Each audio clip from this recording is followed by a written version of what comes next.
Professional tax বা P tax কীভাবে payment করবেন বা রিনিউয়াল করবেন এই ভিডিওর মধ্যে আপনাদের দেখাবো।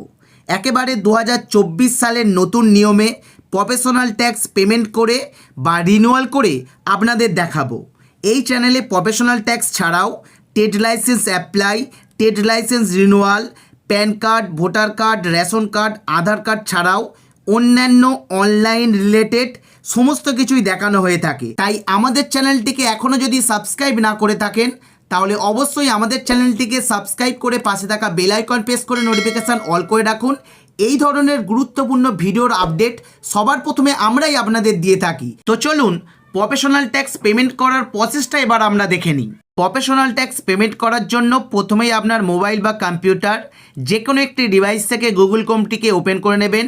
ক্রোমটি ওপেন হয়ে গেলেই ক্রোমের সার্চ বারে গিয়ে আপনারা লিখবেন পি ট্যাক্স লিখে আপনারা সার্চ করে দেবেন। সার্চ করার পরেই প্রথমে যে লিঙ্কটা আপনারা পাবেন, দেখুন এখানে লেখা আছে WB প্রফেশনাল ট্যাক্স, নিচে লেখা আছে professionaltax.gov.in। এই যে লিঙ্কটা দেখতে পাচ্ছেন এই লিঙ্কটার উপরে এসে ক্লিক করে দেবেন। লিঙ্কটায় ক্লিক করলেই প্রফেশনাল ট্যাক্সের ওয়েবসাইটটা আপনার সামনে ওপেন হয়ে যাবে। তাছাড়াও ডেসক্রিপশন বক্সে ওয়েবসাইটের লিঙ্ক আমি দিয়ে রাখবো, লিঙ্কে ক্লিক করে সরাসরিও আপনারা এই ওয়েবসাইটে চলে আসতে পারবেন। এবার যদি আপনারা পেজটি মোবাইল থেকে ওপেন করেন তাহলে মোবাইলের ডান দিকে উপরে ঠিক এই জায়গায় 3টে ডট পাবেন। 3টে ডটে ক্লিক করে পেজটিকে ডেস্কটপ সাইটে কনভার্ট করে নেবেন, তাহলে আপনারা একেবারে কম্পিউটারের মতোই কাজটি করতে পারবেন। ওয়েবসাইটে চলে আসার পর পেজটির একটু নিচের দিকে আপনারা নামলেই আপনারা দেখতে পেয়ে যাবেন ই সার্ভিসেস সেকশান। এই ই সার্ভিসেস সেকশানের মধ্যে আপনারা অনেকগুলি অপশান দেখতে পাবেন। পি ট্যাক্স পেমেন্ট করার জন্য আপনাদের সরাসরি চলে আসতে হবে এই যে অপশানটা ই পেমেন্ট, এই ই পেমেন্ট অপশানটিতে এসে আপনারা ক্লিক করে দেবেন। ই পেমেন্টে ক্লিক করলেই পরবর্তী পেজ আপনাদের সামনে ওপেন হয়ে যাবে। এখানে প্রথমেই আপনারা পেয়ে যাবেন পেমেন্টস ফর। এই পেমেন্টস ফর অপশানের মধ্যে প্রথমেই পাবেন এনরোলমেন্ট নাম্বার, তারপরে পেয়ে যাবেন রেজিস্ট্রেশন নাম্বার, তারপরে পেয়ে যাবেন গভর্নমেন্ট আইডি এবং আনএনরোলমেন্ট পার্সন। এই 4টি অপশানের একটি অপশান সিলেক্ট করে কিন্তু আপনাদের পি ট্যাক্স বা প্রফেশনাল ট্যাক্স পেমেন্ট করতে হবে। এই 4টি নাম্বারের মধ্যে কোনো নাম্বারটাই যদি আপনাদের না মনে থাকে তাহলে নিচে দেখুন এখানে লেখা আছে I do not remember my PT enrolment registration number, I currently have my VAT and GST number. অর্থাৎ উপরের 4টি অপশান ছাড়াও নিচে ভ্যাট এবং জিএসটি নাম্বার দিয়েও কিন্তু আপনারা প্রফেশনাল ট্যাক্স পেমেন্ট করতে পারবেন। তো তার জন্য চেকবক্সে চেক করে ভ্যাট নাম্বার বা জিএসটি নাম্বারটা বসিয়ে সাবমিটে ক্লিক করলেও হবে। যাদের ভ্যাট নাম্বার বা জিএসটি নাম্বারটাও নেই তারা কি করবেন, উপরে এনরোলমেন্ট নাম্বার এই অপশানটিকে সিলেক্ট করবেন। এই অপশানটি সিলেক্ট করে এখানে আপনাদের এনরোলমেন্ট নাম্বারটা লিখতে হবে। যদি আপনাদের এনরোলমেন্ট নাম্বারটা না মনে থাকে তাহলে পুনরায় আপনারা প্রফেশনাল ট্যাক্সের হোম পেজে চলে আসবেন। হোম পেজে আসার পর পুনরায় ই সার্ভিস সেকশানের মধ্যে চলে আসবেন। সেখান থেকে পিটিপিসি এই যে অপশানটি, এই অপশানটির উপরে ক্লিক করবেন। পরবর্তী পেজ ওপেন হয়ে যাবে।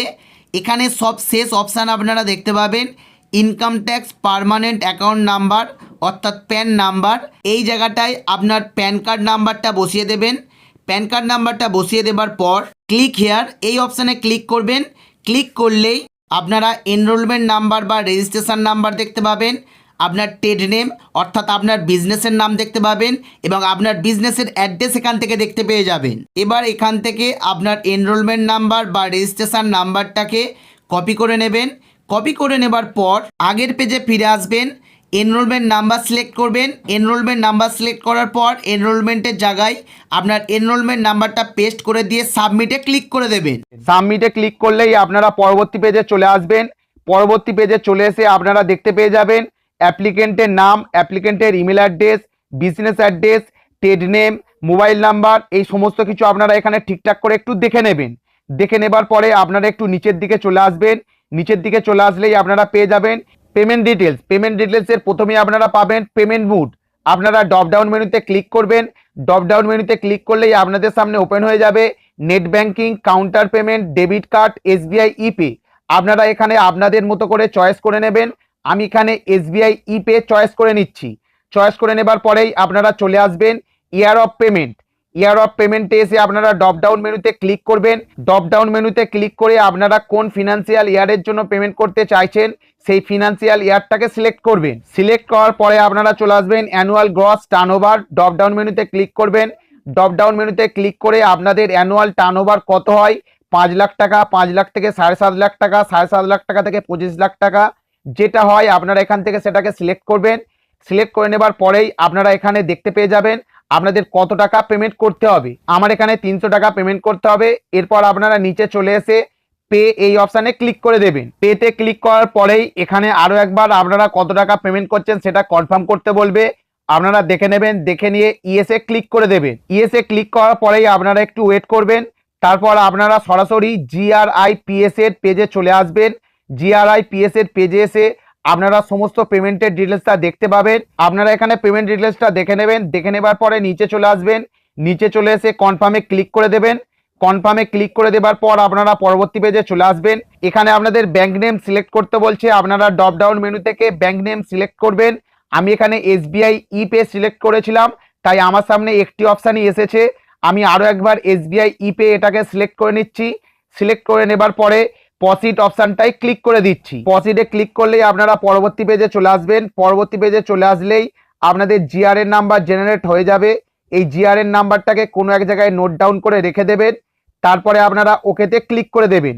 ওকেতে ক্লিক করে দেবার পরে আপনারা আরও একবার পেমেন্ট ডিটেলসটা এখানে দেখতে পাবেন। দেখে নেবার পর আপনারা একটু নিচের দিকে নেমে আসবেন। নেমে আসার পর আপনারা পেয়ে যাবেন পসিট। এই পসিট বাটনে ক্লিক করবেন। পসিট বাটনে ক্লিক করার পরেই পরবর্তী পেজ ওপেন হয়ে যাবে।